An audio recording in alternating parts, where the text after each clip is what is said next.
The Commanders travel to Lincoln Financial Field in Philadelphia for Thursday Night Football this week in a divisional matchup that's going to decide who takes sole possession of the NFC East, at least for now. Welcome into the Commanders Report preview. I am your host, Jack Sperry, and today I'm going to let you guys know everything you need to know about this matchup here between the Commanders and the Philadelphia Eagles, breaking down trends, breaking down my keys to victory, a Jalen Hurts scouting report, and of course my official score prediction at the end of today's show, so make sure you guys stick around for that. But first, make sure you guys click that subscribe button because we are doing a kind of a mini subscriber battle with our rivals at the Eagles Now team here at Chat Sports. And Chase Sr., host of the Eagles channel, messaged me earlier today saying, hey, I've got a message for Commanders fans. So here's what it was.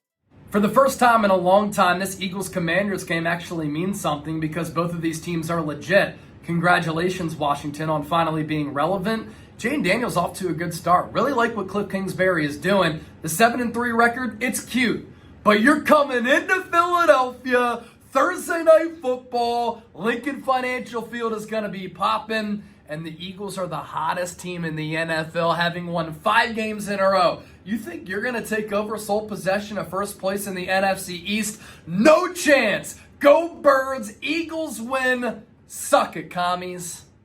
So Senior's feeling pretty good about himself, pretty cocky if you ask me, because he's already got a little bit of a lead in our sub battle, 9 subscriber advantage here. So if you're new to the channel, you guys haven't clicked that subscribe button, new viewers, we are counting on you guys to beat the Birds this week. Click that subscribe button for our extensive and informative Commanders content right here on YouTube for free every single day and help us beat the Eagles. Okay, now let's get into this matchup here that I have been looking forward to here for weeks. You got the 7-3 Commanders coming off a tough loss against the Pittsburgh Steelers at home, traveling to the Philadelphia Eagles in a tough environment. On a short week, 7-2 team that has won a lot of games in a row at this point. They've won 5 games coming off of their bye. Plain and simply, man. And, you look at this team, they lost to the Falcons in week 2. They lost to the Buccaneers in week 4. But after coming back from that bye, Nick Sirianni, the head coach here, has really done a good job collecting the troops. They seem to be using Jalen Hurts in a better way than they did in the first 4 weeks. The defense under Vic Fangio has been playing a whole lot better here as of late, but not the best opponents. The Browns, the Giants, the Jaguars, teams that just aren't very good. They've been beaten up on those bad teams. But this is where what you guys can expect from the Philadelphia Eagles from a schematic standpoint. Their head coach, Nick Sirianni, he's somebody that's been an NFC champion, NFL head coach. He's got a 41-19 record as the head coach of the Eagles, which is absolutely fantastic. The offensive scheme that they run is a modern pro spread offense led by offensive play caller Kellen Moore. And then on defense, of course, they run the Fangio quarters because Fangio himself runs this defense, and it's been pretty darn good here over the last several weeks in Philadelphia. The key injuries for you to keep your eye on for the Eagles heading into this Thursday night matchup, Jordan Mailata, he was taken off IR this week, and it seems like he is, I put doubtful on here, but he's actually trending towards playing this week. It was doubtful earlier in the week. Now they're actually saying he's got a better chance to play as of right now. And then James Bradbury, one of their starting corners, will be out.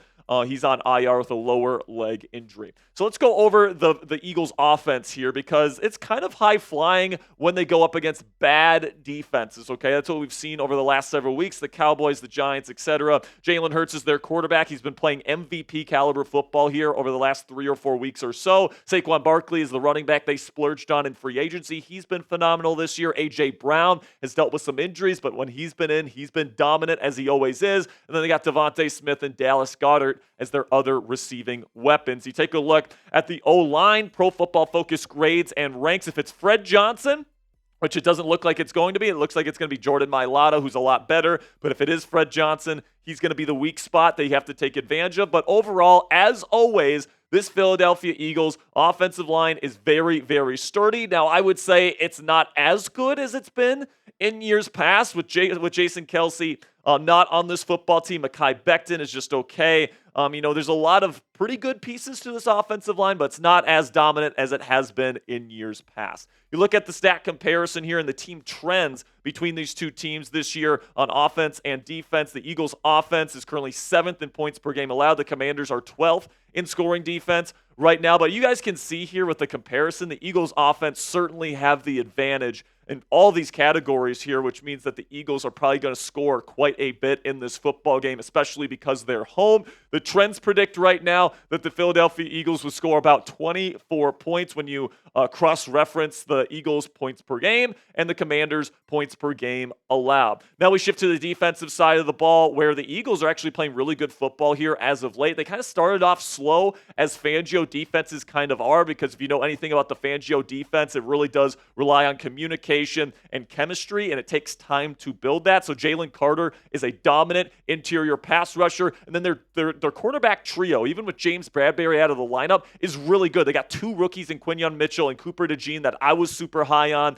in the draft this year, and then Darius Slay is their true number one. That's really a great fit in this system. Josh Sweat is their number one edge rusher so far this year. They take a look at this side of the ball and the trends for these teams, and the Commanders certainly have, I would say, the advantage over the Eagles, but it's not a huge advantage. The Eagles' defense in the red zone is really good. We've seen the Commanders' offense struggle in the red zone at times this year. A lot better last week against the Pittsburgh Steelers, and really better the last couple of weeks here for the Commanders.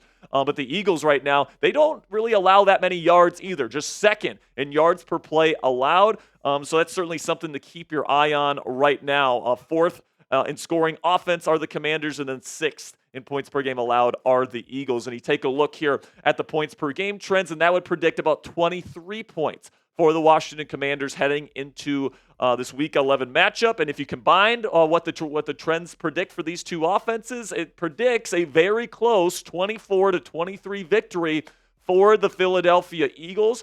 What this tells you guys is that it's within the margin of error. The margin of error is about 3 points in an NFL football game. So the fact that it's within that margin of error tells you that this game could truly go either way. That is, if you believe the trends. So still to come here on the Commanders Report preview. Keys to victory versus the Eagles. I got 5 of them for you guys this week. And then I also got my full Jalen Hurts scouting report coming up later in today's show. And then I'm going to finish up today's video with my official Week 11 score prediction for Commanders versus Eagles. Before we get into the rest of this week's preview, let's have a word from our sponsor here at Prize Picks, which is the best place to get real money sports action on your phone all season long. Join over 10 million users and sign up today. Prize Picks invented the flex play, which means you can still cash out if your lineup isn't perfect. You can double your money even if one of your picks doesn't hit. Prize Picks puts their members first, so all withdrawals are fast, safe, and secure. And when my picks hit, I can get my money in as quick as 15 minutes. Also, Prize Picks now offers Venmo for quick and easy deposits and withdrawals into your account this sports season.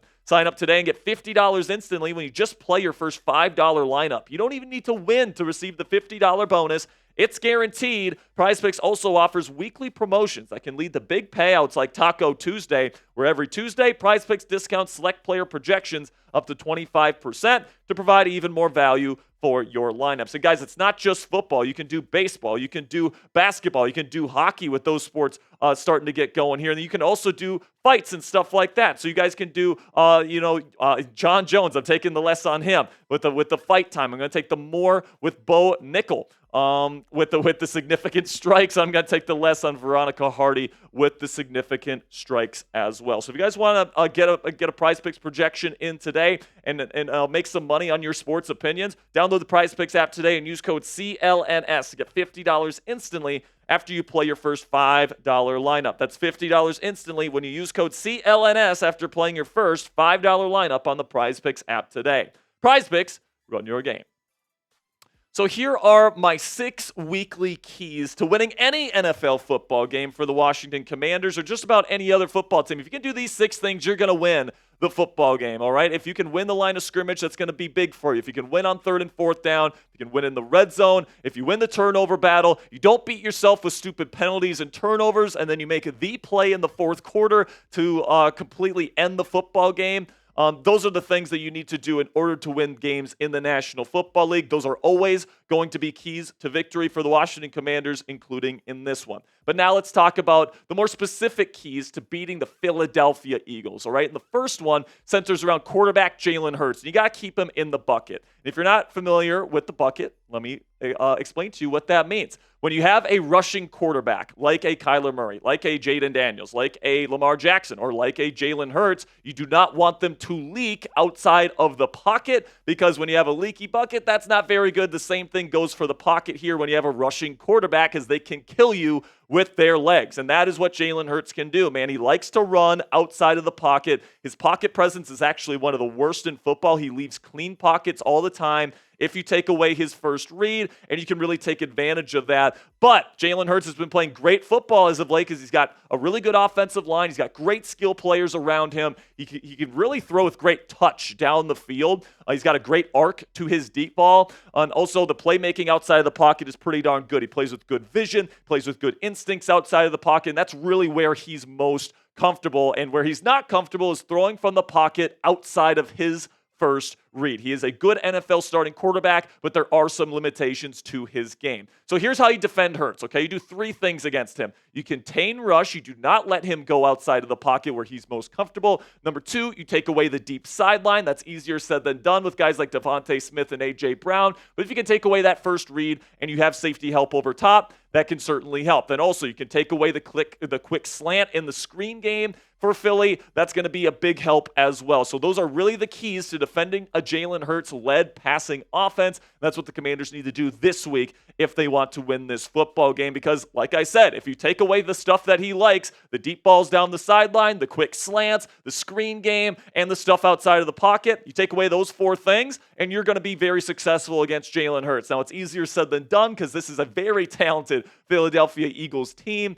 And they're going to be fully loaded for this Thursday night matchup. So the Commanders better come ready to play. But if they can take away those 4 things, it's going to be very, very good for the Commanders' defense on Thursday night. Number 2, you got to do your best against A.J. Brown. Now, even if Marshawn Lattimore plays this week, I think A.J. Brown's going to have his wins because he's just that dominant of a player. In my opinion, he's a top 5 receiver in football. But I really hope Lattimore does play because he is their best chance at containing Brown's impact in this football game, in my opinion, because if he doesn't play, it's going to be most likely Benjamin St. Juste versus A.J. Brown, because I highly doubt Dan Quinn puts Emmanuel Forbes, Mike Sainristil, or Noah Igbenogany on the hulking A.J. Brown. They're going to go with the guy with the size, and really, if Marshawn Lattimore doesn't play, that's going to be Benjamin St. Juste, and I know we don't want that on Thursday night. Unfortunately, Marshawn Lattimore, at the time of me filming this video, has not practiced through the first 2 days of Commanders practice this week, so it's certainly not looking like Lattimore has a great shot to play at the time of me recording this video. So let's go to the next key to victory here, which is to contain Saquon Barkley. Okay, and the reason why I say this is because it really does help out everything. It's really from the ground up here. If you can stop Saquon Barkley and the run game, it's going to be a hell of a lot easier to stop this Eagles passing attack. But it's easier said than done here because Saquon Barkley is having a great season, man. He's averaging almost 6 yards per carry, over 110 yards per game, and 6 touchdowns. And that's not even counting the value he brings as a receiving threat out of the backfield as well. Now, when it comes to the Commanders' run defense, they're currently 28th in the National Football League for the season in terms of yards per carry allowed. But last week against a very good rushing team in the Pittsburgh Steelers, they only allowed 3.3 yards per carry. So this week, I'm hoping to see more of what we saw last week against the Steelers versus what we've been seeing against teams like the Baltimore Ravens, for example, when Derrick Henry ran all over this defense. Saquon Barkley is another top-tier running back in this league, so I'm hoping the Commanders have learned from their mistake here and they stop the run game. Now shifting over to the offensive side of the ball, it's going to be key for the Commanders to score in the red zone because this is an Eagles defense that doesn't really give up a whole lot of yards. You have to really go methodically down the field against them. They don't give up many big plays, and they don't give up many touchdowns either in the red zone. So the Commanders, what are they built on, man? They're built on efficiency. They're built on big plays, and they are built on moving the ball down the field. And I'm really, really hoping that, the way that kind of goes with this Commanders team is they'll have a couple weeks or a game where they do really well in the red zone and they're scoring touchdowns, and then they'll have a week where it just completely shuts down. So which one are we going to get this weekend? We'll find out, but if they want to win, they better be ready to be efficient in the red area. The final key to victory for Washington this week is to handle the adversity. Going into Philadelphia in a game in November when it's not going to exactly be warm outside is going to be a challenge for Jaden Daniels. Okay, last week I would say it was probably his worst game of his career, honestly. He missed some wide open receivers. against the Pittsburgh Steelers when he was blitzed. Now, Vic Fangio doesn't really blitz all that much, but you better believe those Philly fans are going to be in the ear of Jaden Daniels all game long. He needs to rise to the occasion if the Commanders are going to win this football game. And you know what? I think that this matchup might end up in a split. I think the Commanders will have a better chance of beating the Eagles in their second matchup when they're at home later in the year. So I'm going to go with the Eagles to win this one, guys. I'm going to go 34-28 on a short week, coming off a very physical game against the Pittsburgh Steelers. I feel like this Commanders team, most likely without Marshawn Lattimore, is going to get toasted by A.J. Brown. I think that this team is going to be generally tired, and I think that, this is a very tough two-game stretch between the Steelers and Eagles, two very physical football teams, and you're on the road, and it's just a very difficult place to go on a short week and win. So for me, I'm going to take the Eagles to win this one 34-28. But it's your turn. Let me know down there in the comments section. Predict the score of Commanders versus Eagles for me down there in the comments section. Do the Commanders take back sole possession of first place in the NFC East? Let me know what you guys think down there in the comments section. And don't forget, guys, we're going to be going live at 7:30 p.m. Eastern Time on Thursday for our extensive coverage of Commanders versus Eagles on Thursday Night Football. So if you guys want to come hang out, talk some Commanders football with us, react to the events of the football game with us on Thursday night, it's going to be me and Joey Peterson. It's going to be so much fun. We're going to be doing a super chat, a raffle, all that great stuff, guys. So make sure you click that subscribe button if you haven't already. Don't forget to click that subscribe button to help us beat the Eagles Now crew in our subscriber battle this week. And until next time, guys, hail to the Commanders.